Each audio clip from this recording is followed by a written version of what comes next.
హనుమకొండలో వింత ఘటన చోటు చేసుకుంది. ఓ వ్యక్తి 5 గంటల పాటు చెరువులో తేలియాడుతూ కనిపించడంతో చనిపోయాడనుకుని స్థానికులు పోలీసులకు సమాచారం అందించారు.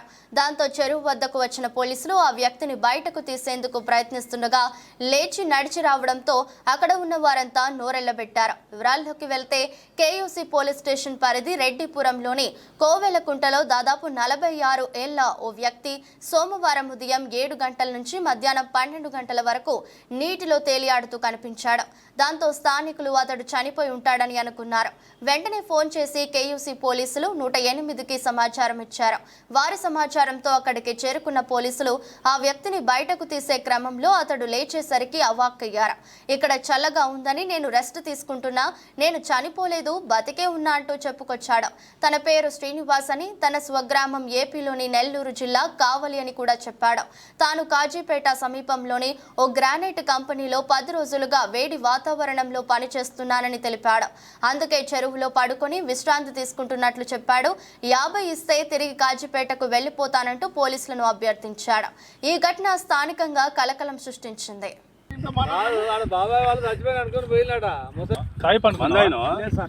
ఎందుకు అనుకున్న వాళ్ళ ఈ చల్లదనానికి ఎండకు చేయలేక కన్నీకి ఓడిపోయి వచ్చాను సార్.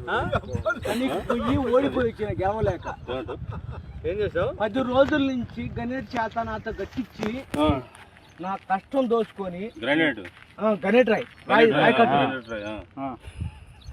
నాకు అంటే డబ్బులు ఇచ్చారు, కానీ శ్రమ పొద్దున 7 నుంచి సాయంత్రం 7 దాకా ఇవి చేస్తారు సార్. 12 గంటలు ఇబ్బంది అవుతుంది. నీకోసం 108 పోలీసు వాళ్ళు వచ్చిండు. నువ్వు చనిపోయినా అని కంప్లైంట్ చేస్తే పోలీసు వాళ్ళు వచ్చింది నీకోసం. ఏడు చేస్తావు పని నువ్వు? కాజీపేట సార్. ఇక్కడ దాకా ఎట్లా వచ్చినావు?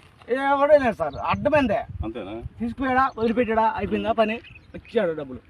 సార్ దయచేసి మిమ్మల్ని అందరినీ ఒకే రిక్వెస్ట్ చేస్తున్నా, ఒక్క 50 రూపాయలు ఇచ్చుకుంటే నేను కంపల్సరీ చేద్దాం కానీ లోపల జారిపోతే ఎట్లుండి మరి? ఎక్కడికి లోపలికి నేను దారి పాపనే పట్టుకున్నాను సార్. అంతేనా? ఏదో పట్టుకున్నావు? అది రాయం పట్టుకున్నావు? ఏం పట్టుకున్నావు? రాయని పట్టుకున్నా.